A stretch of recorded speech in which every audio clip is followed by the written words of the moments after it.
که عقیده شما عقیده ماتوریدی است. هرچند میگم که همین بدگهرا را سخنای قبیح نگم، اما ببینه چی کار میکنن. این همون کژدمای زیر بوریا هستن، هر لحظه را استفاده بوده و لیش میزنن. این جوان مرد نیست که غیرت نداره، مردی نداره که مثلا روبرو بیاید روبرو گپ زنه، بعد تلفنش کشت است. بدبخت هر قدر که تلفنش کردن در حالت غضب نبرداشت. ببینه در روز جمعه این به سعادت احمق عقل فراست نداره، این نمیفهمه، این نمیدونه که ماتوریدی کی است. من به این به سعادت مراجعه میکنم، گمان میکنم در مسجد ما نماز میخونه که ای به شرف همه شیخات جمع کنه. تو معلوم تو چی تو روبه هیلنگی همون شیخات همه را جمع کنه، کتاب توحید ماتوریدی را در پیشمون کو چند صفحه هم را میفهمد. اگر شیخای احمق تو در پیش ماتوریدی عاجز هستند، سخن ماتوریدی را نمیفهمند. شما را صدقه ماتوریدی کنه احمقا، شما را صدقه آدمگری کنه، پروردگار زبان تخش کنه. تو ملعونه که نه عقل نه فراست، نگو به بنده های خدا به مسلمانان در روز جمعه لعنت فرستی. در روز جمعه انشاءالله فردا روز قیامت من دامن این ابلهانه این کودک این احمقه دامن همون شیخای احمقشه که ایران هم خیلی بودی یا نجمی بدی مکه و طیبات نبی والقرش رايات مرادی حب و قوم. مردم افغانستان، پاکستان و هندوستان ماتوریدی است. ابو منصور ماتوریدی در قرن چهارم در اونجا آمد، در دنبال از او روان است. عقیده که صحابه داشت، تابعین داشت، تابعین داشت، پشت از او نمیگرده. امروز بره برادرای احنافی ما را بگو شما با کدام عقیده امام ابو حنیفه رحمه الله هستی یا نه؟ و میگه ما در مذهب امام ابو حنیفه رحمه الله فروعان هستیم، در احکام هستیم، در عقیده نیستیم. خیر در عقیده کیسته؟ ماتوریدی است. امام ابو حنیفه رحمه الله عقیده را نمیفهمید. چی؟ او سلف نبود، او پیشوا نبود، او زمانش به رسول الله صلی الله علیه و نزدیک نبود که تو امروز عقیده از او اعلام میکنی دیگه طرف. چرا؟ به خاطر که عقیده از او بود که الله سر عرش است. امام ابو حنیفه رحمه الله میگه کسی که قائل باشه که الله سر عرش نیست کافر است. اما تو میگی که توری عقیده را باید ما نداشته باشیم، تاویل در صفات الله متعال بکنیم. ما خب دین میفهمیدیم یا صحابه یا تابعین یا تابعین. فهم سلف امیر میگه امو مفهوم که برای اینمی آیت دمو زمان بود امروزان باید امو مفهوم باشه، امی مقصد باشه، تغییر و تبدیل دیش نبیه. پس از او خاطر سلفی کسی را میگه که خود منصوب به سوی سلف میکنه. سلف براتون گفتم 3 قرن اهلش، البته کدام اهلش؟ کسایی که مرتکب بدعت نشده باشه. عبدالله ابن سبع یهودی سلف شده نمیتونه، خوارج سلف شده نمیتونه، روافض سلف شده نمیتونه، معتزله و جهمیه و کرامیه مرجعه سلف شده نمیتونه و مرتکب بدعت شده. کسایی که راه و منهج صحابه تابعین و تابعین قطعا اعلان نکرده، مستحکم سر ازو باقی مانده، اونمو مردم را کسی که خدا منصوب به او میکنه این را سلفی میگن. این ضرورت است و همین نسبت به مو سلف ضرورت است. چرا ضرورت است؟ آیت قرآن کریم در 2 جمعه براتون خواندیم. الله متعال میفرماید و من یشاقق الرسول من بعد ما تبین له الهدى.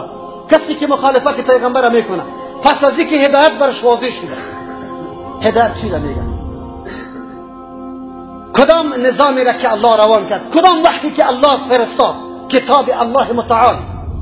و بعد از امی کتاب الله متعال امی وحی را رسول الله صلی الله علیه و سلم عملا تطبیق کرد، تشریح کرد برای امت. این را هدایت میگه. الله متعال میفرماید کسی که مخالفت پیغمبر میکنه پس از اینکه هدایت برش واضح شده و یتبع غیر سبیل المؤمنین. چی ضرورت است به این کلمه؟ به این کلمه چی ضرورت است؟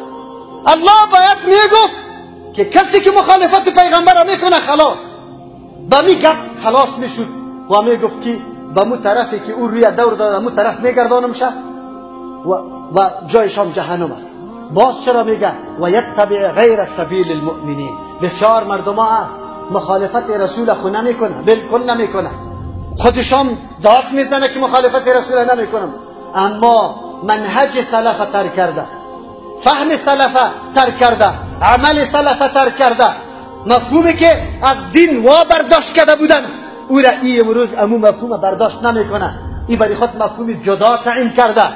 الله متعال اینجا اینمی مردم میگه ما ضرورت داریم قرآن کریم به نکته بلیغ اشاره میکنه. اینم این نکته بلیغ میگه که راه و روش غیر مؤمنین، مراد از مؤمنین در اینجا امی خیر القرون است، امی صحابه کرام است که دین در پیش از خود تشکیل شده بود و در پیش روی رسول الله عمل انجام داده بودند. هیچ نوع خلل و نقصان درش مشاهده نمیشد. پیغمبر به مجردی که ادناترین گپ خلاف میبودستی طلب میکرد. مسیح الصلات یک صحابی مشهور از حدیثش نماز خوانده، قومه و جلسه را خب رعایت نکرده، 3 مرتبه به خود طلب کرده رسول الله صلی الله علیه و سلم، 3 مرتبه پس اعاده کرده نماز سرش. با مجردی که یک صحابی را رسول الله دیده که یک عمل خلاف سنت امرش پیدا شده انکار کرده، حتی سلامش جواب نگفته. صحابی در صدد ازی شده، در تلاش ازی شده که چرا رسول الله صلی الله علیه و سلم سلام مرا چی نکرده و علیک نکرده، جویا شده تا که خلل و نقصانی که در وجودش موجود بوده او را پیدا کرده، دنبال از او و او را حتما اصلاح کرده و بعد از او را عملی کرده. امی صحابه کرام الله متعال میگه ما خو بسیار خیر اینیالی به سلفیت چرا ضرورت است. الله متعال کسی که مخالفت پیغمبر میکنه و راه مؤمنا را ترک میکنه، راه دیگر را انتخاب میکنه، مراد از مؤمنا امو مردم است، امو سلف است. نولیه ما تولا، میگردانم امی طور شخص به مو طرفی که او روی گردانیده، به هر طرفی که روان است. الله متعال خالق است، اسباب خالق خیر هم از شرام است، اسباب خیر هم پیدا کرده شرام. اگر کسی دنبال خیر میره اسباب خیر بیاد، اگر کسی دنبال شر میاد اسباب شر میاد، در پیش روش آمده رایست. و نسله جهنم، ما اینطور مردم را در جهنم داخل میکنیم و ساعت مصیرا، خیلی بد جای بازگشت است جهنم. اینجا برای ما واضح شد که امروز خود منسوب کردن به اهل سنت و الجماعت بسیار طایفه هاست، خیلی طایفه هاست. از امو خاطر است که آیا یک آدم بگه من مسلمان هستم، مذهب من اسلام است، کافی است؟ نه. آیا تنها بگیم که به کتاب و سنت چنگ زدن همین قدر کافی است؟ اشعریا و ماتریدیا کلشان میگن ما به کتاب و سنت چنگ میزنیم، اصولی ماست، مصدر دینی ماست، شریعت از اوجا گرفتیم، ایره کلگی میگن. اما چیزی که راه سلف جدا میکنه و کدام است؟ تمسک به کتاب الله و سنت رسول الله به منهج کی؟ سلف، به طریقه سلف، در عقیده، در عمل، در علم، در فهم، در تطبیق، کلش مطابق سلف. مطابق سلف باید این کار و عمل انجام بدی. ممیزات همین فرقه سلف کیست؟ تقدیم نقل بالای عقل. گاهی هم عقل معارض با امرای نقل قرار، اگر معارض شد نقل مقدم میدن. مذهب کلامی و فلسفی را قطعا ترک میکنه. پس آنها در اواخر صحابه فلسفه از یونانی به عربی ترجمه شد، یک دم موضوعات عقیده طرف عقل روان شد. هزار قسم شکوکات و شبهات نعوذ بالله اهل کلام کشیدن، گاهی در یک جانب گاهی در دیگر جانب. امت پراگنده شد، متحیر شد، حیران شد. همون قرآن و حدیثی که بدون کدام تکلف هر کس درک میکرد مفهومی از او گذاشته شد، راه های دیگه انتخاب شد. این کار این ممیزات سلف است که یا نقل مقدم میدانه، مذهب کلامی را قطعا ترک میکنه، تمسک به کتاب الله و سنت رسول الله به منهج سلف میدانه. وقاف در وقت نصوص است، نص که آمد دیگه باز خودش شور نمیده که بگوید که این طور است یا این طور است، چون چرا به اینجا قطعا نمیکنه. چرا؟ یا مؤمن است، تسلیم به این گپا است. از همون خاطر شیخ البانی رحمه الله اصول سلف که بیان میکنه برای ما میگه: اولش اتباع و التزام کتاب الله و سنت رسول الله، دوم بدعت ها را او طرف انداختن، سوم توحید الله متعال بیان کردن، نشر کردن، دفاع کردن، در بین مردم خود واضح کردن. این از جمله اصول سلف است. چهارم طلب علم نافع، کدام علمی که نفع داره، علومی که نفع نداره. نعوذ بالله مثل اهل کتاب واری بر اسرائیل واری که علم سحر یاد گرفتن، واتبعوا ما تتلو الشیاطین علی ملک سلیمان، پشت ازو گشتن.